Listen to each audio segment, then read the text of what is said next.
అందరికీ నమస్కారం అండి. జై గురుదత్త ఎస్వీఎస్ ఛానల్కి స్వాగతం సుస్వాగతం. నా పేరు విజయశ్రీ. ఈరోజు చందమామ కథల్లో అంశడింబుకులు కథ అనే చక్కని చందమామ కథను విందాం. చందమామ కథలను వినాలనుకుంటే ఫస్ట్ మా ఛానల్ని సబ్స్క్రైబ్ చేసుకోండి. ఇక అంశడింబుకుల కథలోనికి వెళ్దాం.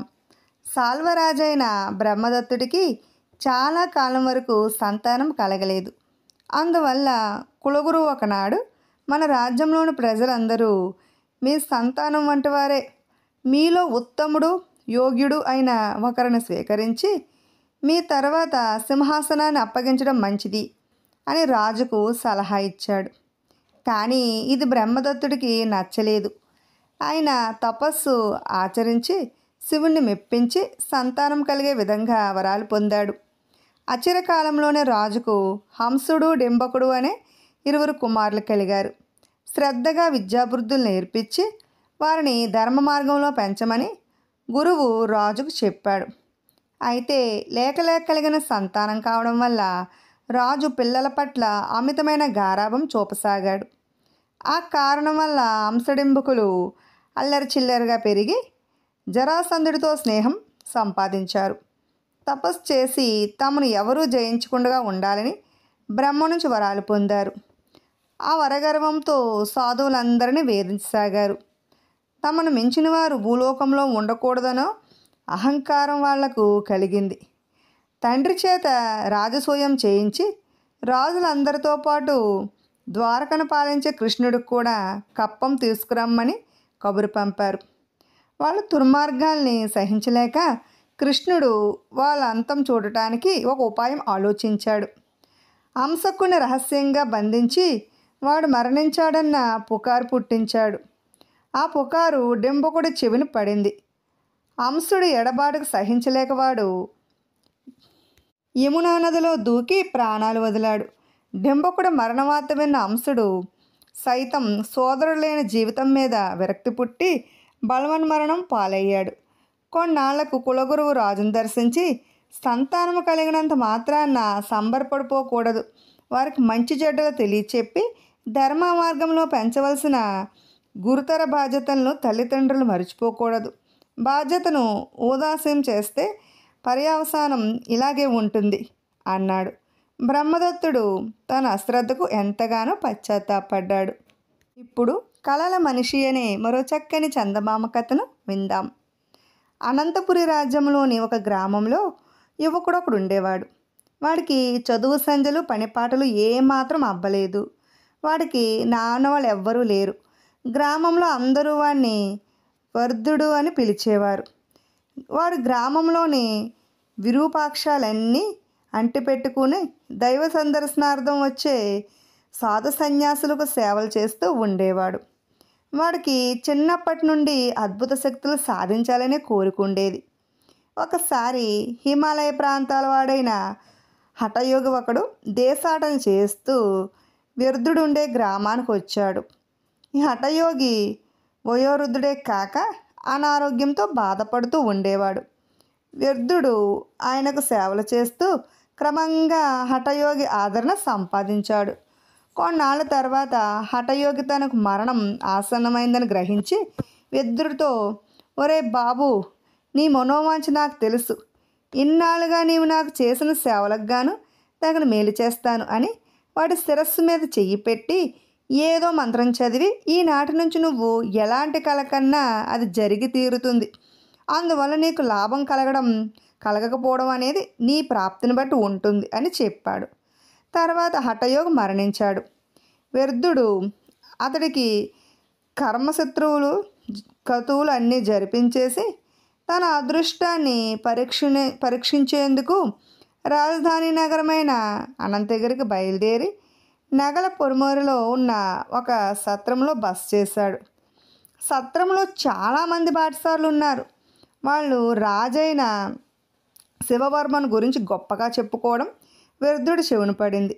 రాజు దానగుణములో శివి అంతటి వాడని ఒకరంటే, పరాక్రమంలో భీష్ముడు అంతటి వాడని మరొకడు అన్నారు. ఇదంతా విన్నాక వ్యర్థుడు అంత గొప్ప రాజు ప్రాపకం సంపాదిస్తే చాలు సుఖంగా కాలం గడపవచ్చని ఆలోచిస్తూ ఉండగా నిద్రపట్టింది. ఆ నిద్రలో వాడికొక కల వచ్చింది. అర్ధరాత్రి వేళ రాజు చేత కత్తిబట్టి ఒంటరిగా రాజవీధుల్లో పర్యటిస్తూ ఉండగా ఒక ముసలివాడు ఆయనకి ఏవో మోగసైగలు చేసి పిలిచాడు. రాజువాడు వెంటపోయి ఒక శిథిల గృహాన్ని చేరి చుట్టూ పరీక్షిస్తూ ఉండగా ముసలివాడు అదృశ్యమైపోయాడు. ఆ వెంటనే పెద్ద సుడిగాలి లేచి శివవర్మను భూమిపై నుంచి తాడి చెట్టంత ఎత్తును పైకి లేపి దూరంగా విసిరేసింది. అదృష్టవశాత్తు శివవర్మ దోపులు ఉన్న కొలంలో పడి ప్రాణాలు దక్కించుకున్నాడు.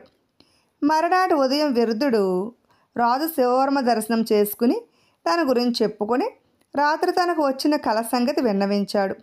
రాజు వాడు చెప్పింది విని నవ్వి, పొట్టకూడికి ఎవరిదాలాడడం ఎందుకు అని 10 వరహాలు ఇప్పించి పంపేశాడు. విరుద్ధుడు దిగుళ్ళుగా తిరిగి సత్రం చేరాడు. ఆ మరనాడే వాడికి రాజు నుంచి ఒక కబురు వచ్చింది. రాజు ఆప్యాయంగా విరుద్ధుణ్ణి భుజం తట్టి, నువ్వు నేను చెప్పింది రాత్రి నిజంగానే జరిగింది.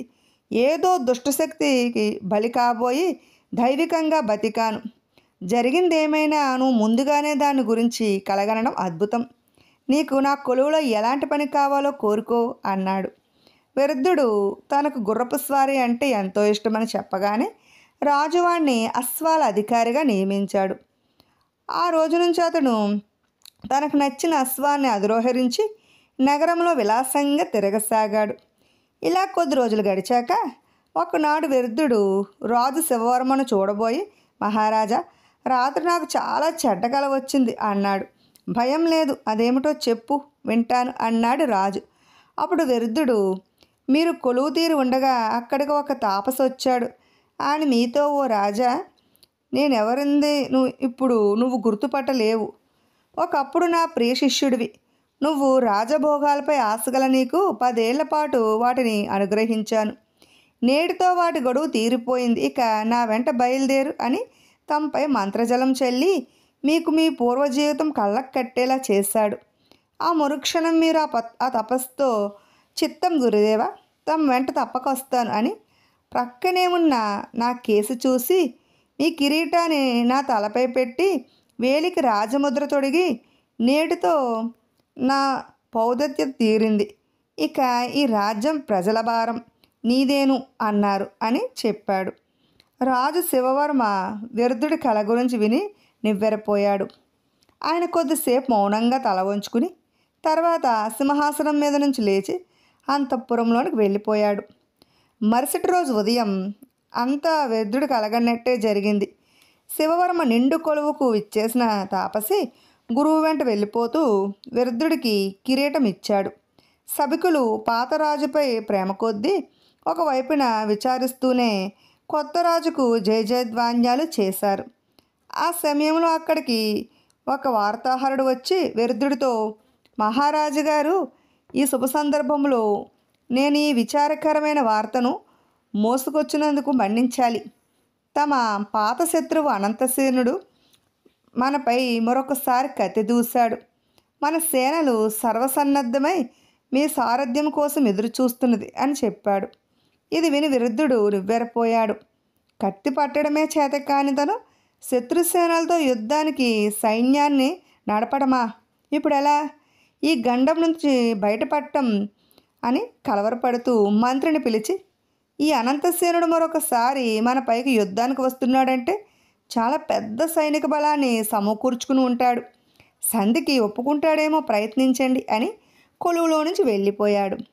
ఆ రాత్రి అంశతూలికా తల్పం మీద పడుకున్న నిద్రపట్టని విరుద్ధుడికి బాగా పొద్దుపోయాక చిన్న కునుకు పట్టింది. అప్పుడు వాడికి ఒక కల వచ్చింది. కలలో వాడు కట్టుబట్టలతో రాజప్రాసాదం వదిలి పారిపోతూ ఉండగా ఎవరో వాడిని తరుము పట్టుకున్నారు. కల చెదిరిపోయింది. విరుద్ధుడు పెద్దగా మూలుగుతూ లేచి కలలో మాదిరిగానే పారిపోతూ ఉండగా ద్వారం దగ్గర కాపలాభటుడి వేషంలో ఉన్న రాజు శివవర్మ వాడిని పట్టుకున్నాడు. భటుడి వేషంలో ఉన్న రాజును గుర్తించిన విరుద్ధుడు నిలువెల్లా వణుకుపోసాగాడు. శివవర్మ వాడి వీపు తట్టి, భయపడకు, నువ్వు భవిష్యత్తును చెప్పగల స్వప్న సాముద్రికుడు అనుకున్నాను. కానీ నిన్ను పట్టిన క్షుద్రశక్తి నువ్వు కలగన్నదే జరిగేలా చేయగలదు. తొలిసారి నీ కల నీ మేలు కోరుకన్నది. నా ధర్మగుణం గురించి విని నువ్వు మంచి బుద్ధితో నా ప్రాణగండం తప్పించే కలకన్నావు అవునా అన్నాడు. అవును మహారాజా, సత్రంలో చేరిన బాటసారులు మీ దయా దానగుణాల గురించి పొగుడుతూ ఉండగా విన్నాను అన్నాడు వృద్ధుడు వణికిపోతూ. రాజు శివవర్మ మందహాసం చేసి, తర్వాత నా ఆశ్రయంలో నీకు మనసు మారి స్వార్థం చేటు చేసుకున్నది. అయినా నాకు ప్రాణహాని తలపెట్టే యోచన నీలో కలగలేదు. రాజా పదవిపై ఉన్న ఆశ కొద్దీ రెండవ కల కన్నావు. ఇప్పుడు నీలో భీతి ఏర్పడటంతో పారిపోయేందుకు ఈ మూడో కలగన్నావు. ఇవన్నీ నీ మనసుకు కల్పన చేసిన కలలే. అవి ఎలాగూ జరగాలి కనుక ఈ అసలు తత్వాన్ని గ్రహించేందుకు రెండో కల జరిగినట్లు నాటకం ఆడించాను. నా సన్యాసం, శత్రురాజు దాడి అన్నీ నా కల్పనలే అన్నాడు. వృద్ధుడు కళ్ళు నీళ్లు పెట్టుకుని రాజు పాదాల ముందు మోకరిల్లాడు. రాజు వాణ్ణి లేవమని, నీ వంటి చపల చిత్తుడు నా కొలువులో ఉండటం క్షేమం కాదు. అదిగో ఆ ఆసనం మీద మూటలో 1000 బంగారు నాణాలు ఉన్నవి. అవి తీసుకుని ఎక్కడికైనా పోయి చేతనైన పని చేసుకుని బతుకు అన్నాడు.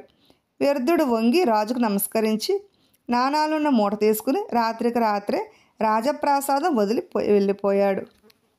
ఇప్పుడు మొదటి దొంగతనం అనే మరో చక్కని చందమామ కథను విందాం. గోపయ్య, చంద్రయ్య అనే స్నేహితులిద్దరూ తాము పుట్టి పెరిగిన గ్రామంలో బతుకు తెరువు కష్టం కాగా నగరం చేరి ఉద్యోగం కోసం చాలా ప్రయత్నాలు చేశారు. అయినా ఎక్కడా ఉద్యోగం దొరికింది కాదు. చివరకు వాళ్ళు ఎక్కడైనా దొంగతనం చేసి ఆ డబ్బుతో తమ గ్రామానికి పారిపోవాలనుకున్నారు. వాళ్ళు పగలంతా వీధుల వెంట తిరిగి చీకటి పడే వేళకు తాళం వేసి ఉన్న ఒక ఇంటిని ఎంచుకున్నారు. మారుతాళం చెవులతో తాళాలు తీయటంలో గోపయ్యకు కొంత నేర్పు ఉన్నది. అతడు ఇంటి తాళం తీశాక చంద్రయ్య లోపలికి వెళ్ళి దొరికిన విలువైన వస్తువులతో పెరటి గుమ్మం నుంచి బయటికి రావాలి. అంతవరకు గోపయ్య వీధిలో కాపలా ఉంటాడు. ఇది పథకం. చంద్రయ్య ఇంట్లోకి వెళ్ళాడు, కానీ విలువైన వస్తువులేమీ కనిపించలేదు. వంటగదిలో రాగి ఇత్తడి పాత్రలు మాత్రం ఉన్నవి. ఒక గదిలో ఇనుప పెట్టె ఒకటి ఉన్నది. డబ్బు, నగలు ఇంటి వాళ్ళు అందులో దాచి ఉంటారు. చంద్రయ్య పెరటిదారిని వచ్చి గోపయ్యను కొలుసుకుని సంగతి చెప్పాడు. ఇద్దరూ కలిసి ఆ ఇల్లు ఎవరిదో వివరాలు సేకరించారు. అది నీలకంఠయ్య అనే వెండి నగల వ్యాపారిది. ఆయన భార్య, పిల్లలు పొరుగురెళ్ళారు. గోపయ్య చంద్రయ్యతో, నువ్వు లోపలికి వెళ్ళి అటక మీద దాక్కో. నీలకంఠయ్య వచ్చి నిద్రపోగానే జాగ్రత్తగా తాళాలు దొంగిలించి ఇనుప పెట్టెలో ఉన్న డబ్బు, నగలు తీసుకుని బయటికి రా అన్నాడు. ఒకవేళ నీలకంఠయ్య మధ్యలో నిద్రలేస్తే అన్నాడు చంద్రయ్య. దానికి నా దగ్గర ఒక మందు ఉన్నది అని గోపయ్య చంద్రయ్యకు ఒక చిన్న సీసా ఇచ్చి, దీని మూత తీసి నీలకంఠయ్య ముక్కు దగ్గర ఉంచు, ఆయన తెల్లవారే వరకు నిద్రలేవడు అన్నాడు. తర్వాత అతను ఇంటి తాళం తీశాడు. చంద్రయ్య లోపలికి వెళ్ళగానే తలుపు మూసి ఎప్పటిలా తాళం వేశాడు. చంద్రయ్య అటకి ఎక్కి దాక్కున్నాడు. చాలా పొద్దుపోయాక నీలకంఠయ్య వచ్చాడు. స్నానం, భోజనం ముగించి ఏవో చిట్టా పుస్తకాలు ముందేసుకుని లెక్కలు చూసుకుంటూ కూర్చున్నాడు. అటక మీద దాక్కున్న చంద్రయ్యకు నిద్ర ముంచుకురాసాగింది. కొంతసేపటికి నీలకంఠయ్య లేచి నిద్రపోదామని పక్క దులుపుకుంటూ ఉండగా వీధి తలుపు చప్పుడైంది. ఎవరు అన్నాడు నీలకంఠయ్య. రామాపురం నుంచి వస్తున్నానయ్యా, మీ మామగారు పంపించారు. మీ పెద్దబ్బాయిని పాము కరిచింది అన్నాడు తలుపు తట్టినవాడు. నీలకంఠయ్య కంగారు పడుతూ పోయి తలుపు తెరిచాడు.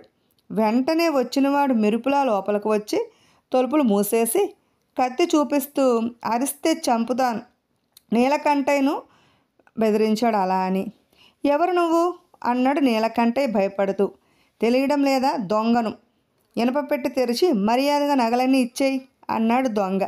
నీలకంఠయ్య ఒప్పుకోక పారిపోయేందుకు వెనుదిరిగాడు. వెంటనే దొంగ ఆయన మెడపెట్టుకుని కత్తి ఎత్తాడు. మరుక్షణం చంద్రయ్య అటక మీద నుంచి కిందకు దూకి దొంగ చేతిలోని కత్తి కింద పడేలాగా వాడి చేతి మీద కొట్టాడు. దొంగ ఒక్క క్షణం నివ్వెరపోయి తేరుకుని చంద్రయ్య మీదకు దూకబోయే అంతలో నీలకంఠయ్య చంద్రయ్యవాణ్ణి వెడేసి గట్టిగా పట్టుకుని తాళతో బిగించి కట్టాడు. తర్వాత నీలకంఠయ్య వీధిలోకి వెళ్ళి ఇద్దరు రాజభటులతో తిరిగి వచ్చి వాళ్ళకి జరిగినది చెప్పాడు. భటులు దొంగలను తీసుకుపోయారు. ఏం చేయాలో తోచక దిక్కులు చూస్తున్న చంద్రయ్యను, నువ్వెవరివి, నా ఇంటికి అటక మీదకి ఎలా ఎక్కగలిగావు అని ప్రశ్నించాడు నీలకంఠయ్య. చంద్రయ్య వణుకుతూ, అయ్యా నన్ను క్షమించండి అని తను గోపయ్య నగరానికి ఎందుకు వచ్చింది, తాను ఇంట్లో ఎలా ప్రవేశించింది చెప్పి, మా ఎత్తుగడ పారే ముందే వీడెవడో ఇంకొక దొంగ ఇంట చేరాడు అన్నాడు. నీలకంఠయ్య క్షణం మౌనంగా ఊరుకుని తర్వాత చంద్రయ్యను, ఇదే నీ మొదటి దొంగతనం కదా అని అడిగాడు. అవును అన్నాడు చంద్రయ్య భయంగా. నువ్వు పాత దొంగవి అయి ఉంటే నన్ను రక్షించేవాడివి కాదు. ఆ దొంగ నన్ను చంపాక వాడిని బెదిరించి దొంగిలించిన సొమ్ములో సగం వాటా తీసుకునేవాడివి అన్నాడు నీలకంఠయ్య. అలాగే జరిగేదేమో, మీరు ఎదురు తిరిగితే చంపాలనుకున్నాను, కానీ ఆ దొంగ మిమ్మల్ని చంపబోతూ ఉంటే చూడలేకపోయాను. చాలా ఆశ్చర్యంగా ఉన్నది అన్నాడు చంద్రయ్య. నీలకంఠయ్య నవ్వి, ఆశ్చర్యపడవలసింది ఏమీ లేదు. ఎంత దుష్టైనా వాడిలో కూడా అంతో ఎంతో మానవత్వం దాగి ఉంటుంది. అది కొన్ని కొన్ని సమయాల్లో బయటపడుతుంది అన్నాడు. ఆ తర్వాత నీలకంఠయ్య గోపయ్య చంద్రయ్యలకు తన దగ్గర ఉద్యోగాలు ఇచ్చాడు. వాళ్ళు ఎంతో నమ్మకంగా పనిచేస్తూ నగరంలోనే స్థిరపడిపోయారు. ఇప్పుడు రాక్షసరాజు పరిహాసం అనే మరో చక్కని చందమామ కథను విందాం. పట్టు వదలని విక్రమార్కుడు చెట్టు వద్దకు తిరిగి వెళ్ళి చెట్టు పైన శవాన్ని దించి భుజాన వేసుకుని ఎప్పటిలాగే మౌనంగా శ్మశానం కేసు నడవసాగాడు. అప్పుడు శవంలోని బేతాళుడు, రాజా, తన్ను మాలిన ధర్మం మొదలు చెడ్డ బేరం అన్న సామెత వినే ఉంటావు. ఏదో అన్న మాట నిలబెట్టుకునేందుకు నువ్వు ఈ అర్ధరాత్రి వేళ ఎనలేని ఇక్కట్ల పాలవుతున్నావన్న అనుమానం కలుగుతున్నది. రాక్షసరాజు అంతటివాడు తన జాతికి మేలు కాదని భావించి అన్న మాట నిలబెట్టుకోలేకపోవడమే కాక శక్తిమంతుడైన మహారాజును కూడా పరిహాసం చేశాడు.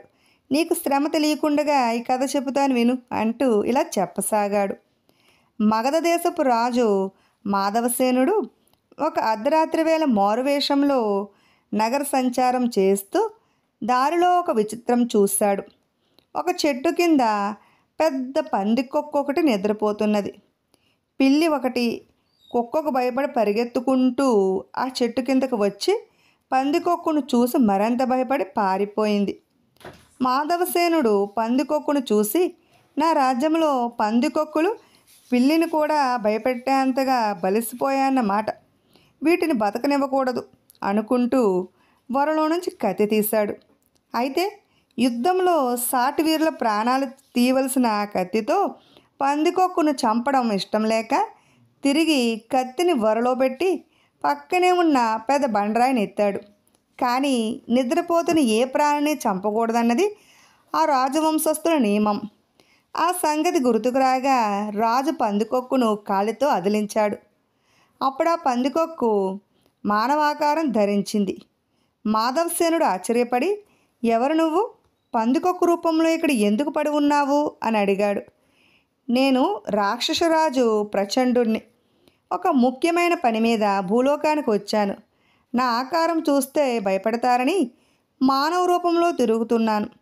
నిద్రపోయేటప్పుడు ఆరుబయట జంతువుల ప్రాణాల కన్నా రక్షణ మనిషి ప్రాణాలకు లేదని తెలిసి పందికొక్కు రూపంలో నిద్రపోతున్నాను. నువ్వెవరు అని అడిగాడా వ్యక్తి. మాధవసేనుడు మరింత ఆశ్చర్యపోయి, మనిషి ప్రాణాలకు రక్షణ ఎందుకు ఉండదు? నేను కాక మరెవరైనా నిన్ను పందికొక్కు రూపంలో చూసి ఉంటే నీ ప్రాణాలు ఎప్పుడో పోయేవి అని తానెవరైనది తెలిపి జరిగిందంతా చెప్పాడు. రాక్షసుడు అంతా తలాడిస్తూ విని, మా రాక్షసులకి ఇప్పుడు ఒక నియమం ఉన్నది. మనిషి రూపు ధరించినప్పుడు మమ్మల్ని మేము స్వశక్తితో కాపాడుకోవాలి. అయితే అప్పుడు మాకు రాక్షస బలం ఉండదు. మనిషి ఉండేంత శక్తి మాకు ఉంటుంది. ఇతర జంతు రూపంలో ఉండగా సృష్టిలోని ఏ ప్రాణి వల్ల మాకు ప్రమాదం ఉండదు. ఏది ఏమైనా నిన్ను కొలుసుకున్నందుకు నాకు చాలా సంతోషంగా ఉన్నది. మానవ ప్రభువునకు నా వందనాలు అంటూ మాధవసేనుడికి నమస్కరించాడు. నువ్వు మా రాజ్యానికి వచ్చిన పనేమిటి అని అడిగాడు మాధవసేనుడు. ఇటీవల మా రాక్షస పౌరులు కొందరు భూలోక సంచారానికి వెళ్ళి నరభక్షణ చేసి వచ్చారు. నరభక్షణ రాక్షసులకు నిషిద్ధం కాదు, కానీ మాకిప్పుడు కొన్ని కఠోర నియమాలున్నాయి. ఆ ప్రకారం రాక్షసులిప్పుడు ఆత్మరక్షణకు కూడా మనిషిని చంపకూడదు. ఏ జంతువైనా ఆహారం కోసం మనిషిని చంపితే ఆ మనిషిని అపహరించి తినకూడదు. ఈ నియమాల వల్ల రాక్షసులకు ఇప్పుడు నరభక్షణ సాధ్యం కాకుండా పోయింది అన్నాడు రాక్షసుడు. అయితే ఇక్కడికి వచ్చిన రాక్షసులు నరభక్షణ ఎలా చేయగలిగారు అని అడిగాడు మాధవసేనుడు.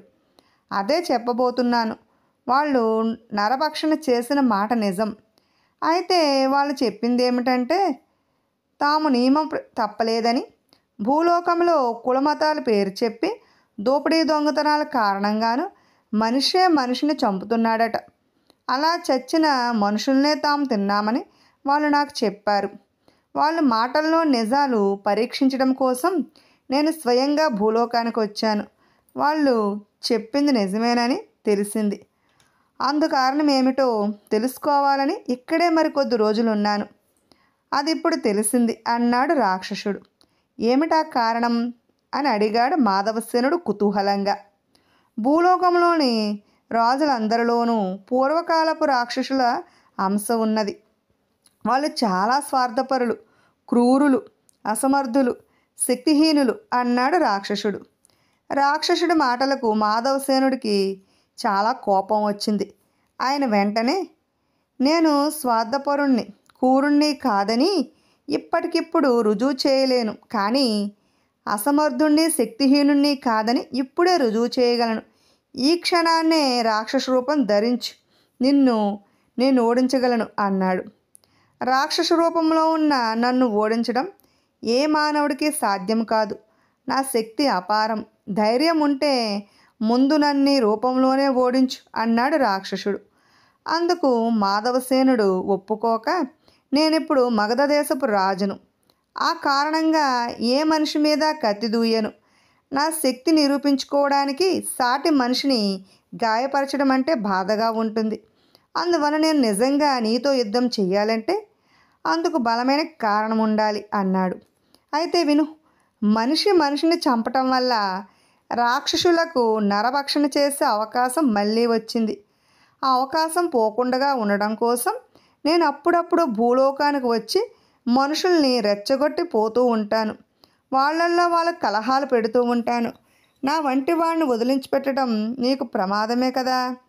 నన్ను యుద్ధంలో ఓడిస్తే నువ్వు చెప్పినట్టు వింటాను అన్నాడు రాక్షసుడు. అయితే నా ప్రతాపం చూడు అంటూ మాధవసేనుడు కత్తి దూశాడు. రాక్షసుడు తను వరలోంచి కత్తిని తీసి మాధవసేనుడితో కలబడ్డాడు. కొద్ది క్షణాల్లోనే రాక్షసుడు కత్తి ఎగిరి దూరంగా పడింది. ఆ తర్వాత మాధవసేనుడు రాక్షసుడు మల్లయుద్ధం చేశారు. తనకంటే బలవంతుడైన రాక్షసుణ్ణి మాధవసేనుడు ఏదో కిటుకుతో క్షణాల మీద గాల్లోకి ఎత్తి గిరగిరా తిప్పి నేలకేసి కొట్టాడు. రాక్షసుడు కళ్ళు బైర్లు కమ్మాయి. కొద్దిసేపు తర్వాత వాడు తమాయించుకుని లేచి నిలబడి, నీ శక్తియుక్తులు అపూర్వం, నీకు నేను తప్పక సాయపడతాను, నీకేం కావాలో చెప్పు అంటూ అప్పటికప్పుడు భయంకరంగా రాక్షసుడిగా మారిపోయాడు. నువ్వు నాకు యుద్ధంలో సాయపడు, ఈ భూమండలానికి అంతకు ఏకచక్రాధిపతివై శాంతి స్థాపన చేస్తాను అన్నాడు మాధవసేనుడు. ఆ మాటలకు రాక్షసుడు వికటాట్టహాసం చేసి, రాజా, నేనన్న మాట నిలబెట్టుకోలేనందుకు మన్నించు, కానీ నా నుంచి సాయం పొందే అర్హత నీకు లేదు. నీలో శక్తి ఉంది కానీ తెలివి లేదు అని మాయమైపోయాడు.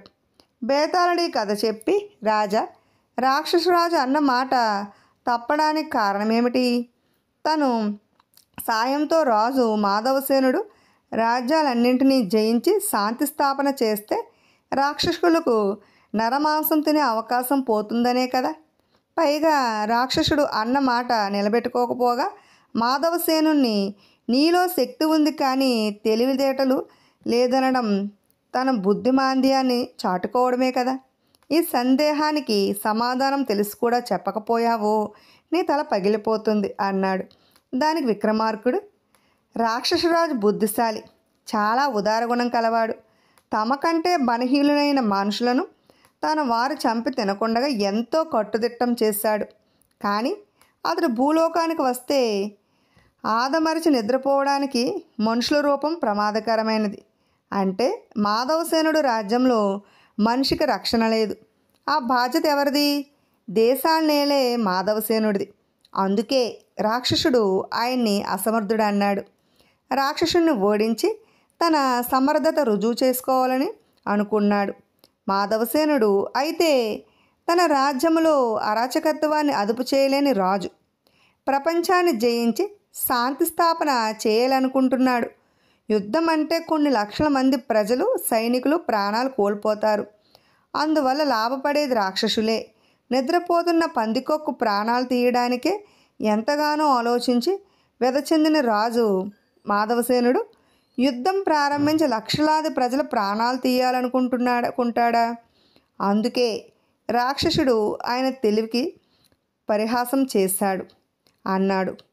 రాజుకి ఈ విధంగా మౌనభంగం కలగగానే బేతాళుడు శవంతో సహా మాయమే తిరిగి మళ్ళీ చెట్టెక్కేశాడు. విన్నారు కదండి. ఇటువంటి మరెన్నో చక్కని చందమామ కథలు వినాలనుకుంటే ఫస్ట్ మా ఛానల్ని సబ్స్క్రైబ్ చేసుకోండి. బెల్ ఐకాన్ క్లిక్ చేయండి. మేము చేసిన వీడియోస్ నోటిఫికేషన్ కోసం బెల్ ఐకాన్ క్లిక్ చేయండి. లైక్ చేయండి, షేర్ చేయండి, కామెంట్ చేయండి.